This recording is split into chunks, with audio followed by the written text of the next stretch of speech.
নমস্কাৰ বন্ধুসকল। পুনৰবাৰ উভতি আহিলোঁ বহুত দিনৰ পিছত আপোনালোকৰ কাষলৈ। এইটো ভিডিঅ' বিশেষ কাৰণত বনাব লগা হ'ল যে মই আসাম পুলিচৰ ইণ্টাৰভিউ ইতিমধ্যে দি আহিলোঁ 22 তাৰিখে। আৰু মই কিয় ইমান দিন প্ৰেক্টিছ কৰাৰ পিছত ৰানিঙত কম নম্বৰ পালোঁ, কিয় দৌৰিব নোৱাৰিলোঁ। ৰ'দত প্ৰেক্টিছ কৰিছোঁ, বৰষুণত প্ৰেক্টিছ কৰিছোঁ, তথাপিও যে মই মাত্ৰ ৰানিঙত 10.4 মাত্ৰ পালোঁ, কিয়? সকলো কথাখিনি ক'ম। ভিডিঅ'টো আৰম্ভ কৰাৰ আগতে সকলোকে মোৰ চেনেলটিলৈ স্বাগতম জনালোঁ, পংকজ মিক্সাৰ ব্লগ চেনেলটিলৈ। যদি নতুনকৈ আহিছে চেনেলটো ছাবস্ক্ৰাইব কৰি ৰাখিব, নতুন ভিডিঅ'বোৰ পাব। আৰু ভিডিঅ'টো যদি ভাল লাগে তেতিয়াহ'লে লাইক কৰি দিব আৰু কমেণ্ট এটা কৰি দিব। দেৰি নকৰোঁ তেতিয়াহ'লে বন্ধুসকল, ভিডিঅ'টো আৰম্ভ কৰোঁ।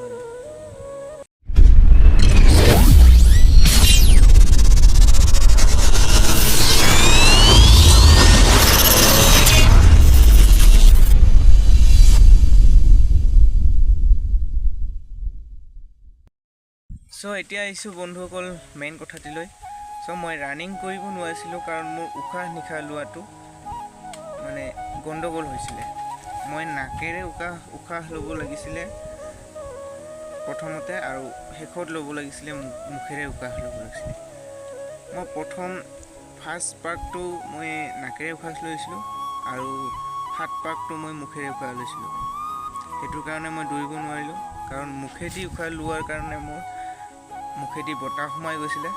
2টামান বজাত মই ৰানিং কৰিছিলোঁ, গোটেই মুখেদি বতাহ সোমাই ডিঙি শুকাই গৈছিলে। আৰু ডিঙি শুকাই যোৱাৰ পিছত এনাৰ্জি নোহোৱা হৈ গৈছিলে। এনেকুৱা লাগিছিলে যে মোৰ দ্বাৰা চাকৰি কৰা নহ'ব আৰু বহিয়ে দিওঁ নেকি, নদৌৰোঁ আৰু এনেকুৱা লাগিছিলে। তাৰপিছত ভাবোঁ যে ঘৰত গ'লে আকৌ গালি দিব ৰানিঙত যদি পাছ কৰিব নোৱাৰোঁ। সেইটো ভাবি কোনোমতে কনচিডাৰ পাছ কৰিলোঁ ৰানিঙত। আৰু লং জাম্প আৰু চিন আপ এক্সেলেণ্ট মাৰিলোঁ। মই টোটেল মাৰ্ক পালোঁ 50.4, 50.4 পালোঁ।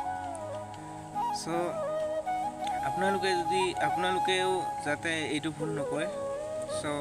কমচে কম 4-5 পাকমান নাকেৰে উশাহ ল'ব লাগে, তাৰপিছতহে মুখেৰে উশাহ ল'ব লাগে। যদি প্ৰথমৰ পৰাই মুখেৰে উশাহ লয় তেতিয়াহ'লে বহুত কম সময়তে আপোনালোকৰ এই হাওঁফাওঁটো কষ্ট পাব, উশাহ নিশাহ লোৱাৰ প্ৰব্লেম হ'ব আৰু এনাৰ্জি খতম হৈ যায়। এইখিনিয়ে কথা আছিল। মই আৰু দ্বিতীয়বাৰ এনেকুৱা ভুল নকৰোঁ। এতিয়া মই আসাম কামাণ্ডৰ কাৰণে আৰু প্ৰেক্টিছ দিব লাগিব। এইবাৰ সেইটো ভুল নকৰোঁ। আপোনালোকে তেনেকুৱা ভুল নকৰিব। বহুতে নম্বৰ কম পাইছে আৰু বহুতে যোনে নম্বৰ পাইছে বেছিকৈ পাইছে, আৰু যোনে নম্বৰ পাইছে কমচে কম 50, 51, ইমানে পাইছে।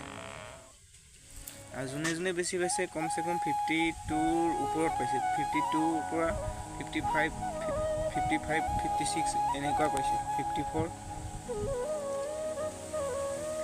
মই বহুত দিন প্ৰেক্টিছ কৰাৰ পাছতো বহুত নম্বৰ কম পালোঁ। সেইকাৰণে মোৰ মনটো ইমান ভাল হোৱা নাই।